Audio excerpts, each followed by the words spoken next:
গণহত্যার প্রতিবাদে এবং বিক্ষোভ মিছিল নিয়ে এই মুহূর্তে ইসলামী ঐক্যজোটের নেতাকর্মীরা বায়তুল মোকাররম উত্তর গেট সংলগ্ন এলাকাটি থেকে একটি বিক্ষোভ মিছিল নিয়ে বের হয়েছে এবং এই কর্মসূচিতে সিনিয়র নেতৃবৃন্দ এবং ইসলামী শেষ পর্যন্ত কারাগারে যেতেই হলো বাস্তবের আয়নাবাজ উত্তরের যুবলীগ নেতা নাজমুল হাসানকে।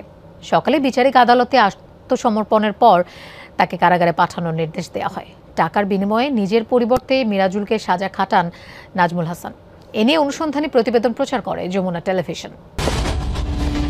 আসসালামু আলাইকুম প্রিয় দর্শক, ফাইনালি চলে আসলাম আপডেট ও গুরুত্বপূর্ণ কিছু নিউজ নিয়ে আপনাদের মাঝে। প্রিয় দর্শক, অবশ্যই ভিডিওটি শেষ অবধি দেখবেন। দর্শক, আপনাদের কাছে ছোট্ট একটি অনুরোধ, দেশ এবং দেশের বাইরে হলে কমেন্ট বক্সে লিখে জানিয়ে দেবেন, আর চ্যানেলে নতুন হলে সাবস্ক্রাইব করে পাশে থাকা বেল বাটনটি অবশ্যই অল করে দেবেন, কারণ পরবর্তী আপডেট নিউজ সবার আগে পাওয়ার জন্য প্রিয় দর্শক আর অবশ্যই একটি লাইক দেবেন। দর্শক, আর দেরি নয়, মূল ভিডিওতে যাওয়া যাক। ঢাকায় জনসভা করেছে বিএনপি, এটা আমাদের অনেকের চোখে নিশ্চয়ই পড়েছে এবং বলা বাহুল্য খুব অল্প সময়ের নোটিসে প্রচুর জনসমাগম হয়েছে জনসভাগুলোতে। এবং আমি দেখেছি বাংলাদেশের পত্রপত্রিকা এই ধরনের নিউজ করছে যে বিএনপি এখন ধারাবাহিকভাবে কর্মসূচি দিয়ে রাস্তায় ফিরছে এবং রাস্তায় থাকবে। এমনও কেউ কেউ বলছে যে জোটের অন্যান্যদের সাথে বা যুগপৎ আন্দোলন যাদের সাথে করেছে তাদের সাথেও বিএনপির যোগাযোগ হচ্ছে এবং তারা আবারও আন্দোলনের পথে ফিরে যাচ্ছে। আমি শুরুতে একটা কথা বলে রাখি, বিএনপির রাজপথে থাকা এবং আন্দোলনে থাকা এটা বিএনপিকে বাঁচাবে এবং দেশকেও বাঁচাবে। কেন আমি সেই প্রসঙ্গে আসবো, তার আগে বর্তমানে বিএনপির কি করা উচিত অনুচিত নিয়ে নানান রকম কথাবার্তা আলোচনা আমাদের জনসমক্ষে পাবলিক স্ফিয়ারে জনপরিসরে চলে। এটা স্বাভাবিক, এটা ঠিক আছে। কেউ কেউ খুব বিরক্ত হয়ে যান বিএনপির লোকজনও, যে আমাদেরকে নসিহত করতে হবে না, আপনি কি করেছেন ও কি করেছে, এই অ্যাটিটিউডে বিএনপি থাকা উচিত না। প্রত্যেক মানুষ তার তার জায়গা থেকে কি করা উচিত সেটা শুভাকাঙ্ক্ষী হলেও করতে পারে, এমনকি এক ধরনের সমালোচনার ঢঙ্গেও করতে পারে। এটাই গণতান্ত্রিক স্পেস নির্মাণের একটা গুরুত্বপূর্ণ পূর্বশর্ত। আমাদেরকে সহ্য করতে হবে, বিএনপিকে সহ্য করতে হবে। একটা গ্রুপ অফ পিপল যারা সবাই আসলে শুধু বিএনপির ক্ষতি চায় বা বিএনপিকে ডোবাতে চায় এরকম না। বিএনপির শুভাকাঙ্ক্ষীদের মধ্যে একটা গ্রুপ মনে করেছিলেন বিএনপিকে সক্রিয় রাখতে এই মুহূর্তে উপজেলা নির্বাচন এবং ভবিষ্যতে আরও যত নির্বাচন হয় সবগুলোতে পার্টিসিপেট করা উচিত। ইউনিয়ন পরিষদ নির্বাচন আসলে সেখানে পার্টিসিপেট করতে হবে, এই ধরনের একটা ন্যারেটিভ তারা মাঠে নিয়ে আসার চেষ্টা করেছে।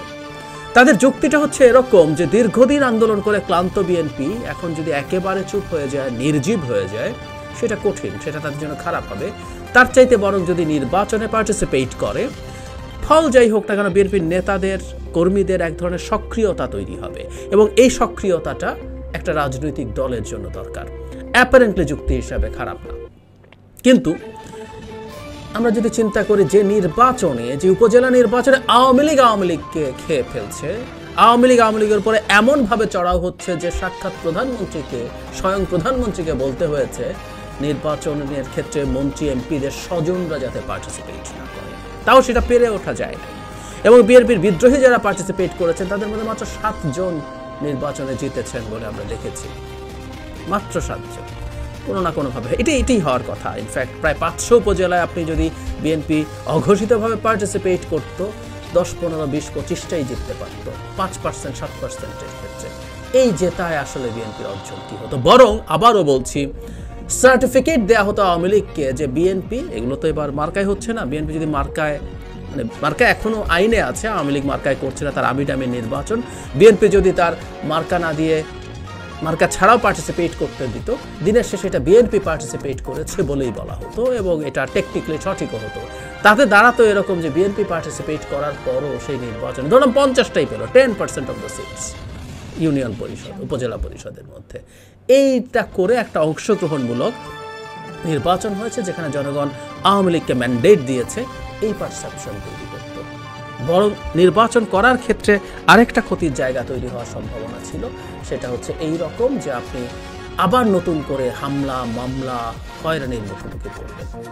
সবই হতে পারত। সেই কারণে আমি কোনোভাবেই এই পথটাকে সঠিক মনে করি না। তবে একটা জায়গায় আমি একেবারে একমত, সেটা হচ্ছে একটা রাজনৈতিক দলের নেতাকর্মীদেরকে সক্রিয় থাকতে হয়। সক্রিয়তা না থাকলে আসলে শেষ পর্যন্ত ক্ষতিগ্রস্ত হয়। এখন এই ক্ষতিগ্রস্ত হওয়ার ব্যাপারটা আমাদের একটু মাথায় রাখতে হবে, সেটা থেকে দূরে কিভাবে রাখা যেতে পারে।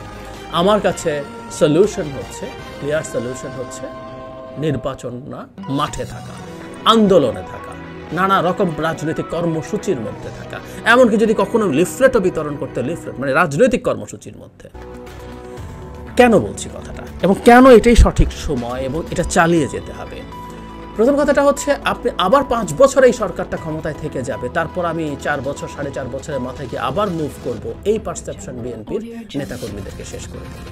বিএনপি কখনো এই সরকারকে মানা উচিত না, আমরা কেউই মানি না, কিন্তু বিএনপি যেহেতু একটা রাজনৈতিক দল এবং এই সরকার যদি ক্ষমতাচ্যুত হয়, একটা ফেয়ার নির্বাচন না, আধা ফেয়ার নির্বাচন হলেই যখন বিএনপি ক্ষমতায় যাবে, তখন বিএনপিকে এটা মাথায় রাখতে হবে সিরিয়াসলি, যে তাকে এই সরকার যাতে ক্ষমতায় না থাকে সেটাও এনশিওর করতে হবে এবং বলতে হবে আমি তোমাকে ক্ষমতায় থাকতে দেবো না। সোজা সাপটা, এই দেশের মানুষের ম্যান্ডেট ছাড়া কোনো সরকারের ক্ষমতায় থাকার নৈতিক এবং আইনি কোনো অধিকার নাই এবং বিএনপিকে এই কথাটা ক্লিয়ারলি বলতে হবে এবং সেটাকে লক্ষ্য করে ধাপে ধাপে কর্মসূচিতে যেতে হবে। এটাই তার কর্মীদেরকে চাঙ্গা রাখবে এবং এটাই জনগণের কাছে, সাধারণ জনগণের কাছে বিএনপিকে দল হিসাবে জীবন্ত রাখবে। দল থাকলেই হয় না, দল জীবন্ত থাকতে হয়, ভাইব্রেন্ট থাকতে হয়। এই মুহূর্তে কি আছে? নানান রকম জিওপলিটিক্যাল হিসাব নিকেশ আছে। আমেরিকা চলে গেছে বলে এই অঞ্চল থেকে ভারতকে সব দায়িত্ব বুঝিয়ে দিয়ে, ইটস নট কারেক্ট। জনাব ডোনাল্ড লু আসছেন, উনি এসে কি বলেন না বলেন আমরা সেটা খেয়াল করব এবং সেটাও আমরা মনে করি এই অঞ্চলে বা আমাদের দেশে অন্তত তার গুরুত্ব দেয়াকেই ইন্ডিকেট করে। সেটা আমরা মাথায় রেখে দেখব উনি কী করছেন না করছেন। কেউ কেউ বলবেন আমেরিকার উপরে নির্ভর করে তো ডুবেছে একবার, আবারও বলছে আমেরিকার উপর নির্ভর করার কিছু না, কিন্তু আমেরিকার সাহায্য যদি থাকে আমাদের সাথে, এটাকে আমরা ওয়েলকাম করি এবং এটা থাকা দরকার আছে। এবং আমি সেই প্রসঙ্গে শেষের দিকে আরও কিছু কথা বলতে চাই। এখানে আরেকটা নতুন বাস্তবতা তৈরি হয়েছে, অর্থনীতি কিন্তু খাদে দিকে যাচ্ছে, খাদে পড়েই গেছে, হয়তো খাতটা আরও গভীর হচ্ছে, আমরা এটা খুব নিশ্চিতভাবেই বলতে পারি। সরকার উন্মাদের মতো চায়নার কাছ থেকে টাকা, অন্য দাতাদের কাছ থেকে টাকা চেয়ে বেড়াচ্ছে। ডলারের দাম যখন 17 টাকা করলেন, ডলার বহু জায়গায় উধাও হয়ে গেছে, 27-28 টাকায় তো গেছে, অনেক জায়গায় ওই টাকায় আপনি পাচ্ছেন না। আমি আগেও বলেছি এবং আমি রিপিট করছি, ডলার এখন একটা স্পেকুলেটিভ গুডসে পরিণত হয়েছে। এটা ধরে রাখতে পারলে আপনি অনেক বেনিফিট পেতে পারেন। 28 টাকা ধরেন আপনি 110-12 টাকাতেই ডলার কিনে রেখেছিলেন নিজের কাছে বা আপনার কাছে আছে, আপনি সেটা এখন 28 টাকা, আপনি অপেক্ষা করলে যদি এটা 35-এ চলে যায়, 40-এ চলে যায়, 50-এ চলে যায়, আপনি এটা বেচবেন না। অ্যাট দ্য সেম টাইম সরকারের প্রচুর বকেয়া আছে, প্রচুর দেনা আছে, এগুলো শোধ করার চাপ আছে, গরমকাল আছে, আপনাকে জ্বালানি চান বানাচান আপনাকে জ্বালানি কিনতে হবে। সরকার চেষ্টা করেছিল ডেফার্ড পেমেন্টে জ্বালানি কেনার জন্য, কেউ রাজি হয়নি। এমনকি কুয়েতের কাতারের আমির এসেছিলেন, তার কাছে 1 বছরের ডেফার্ড পেমেন্টে এলএনজি কিনতে চেয়েছিলেন, কিছুই পেরে ওঠে নাই সরকার।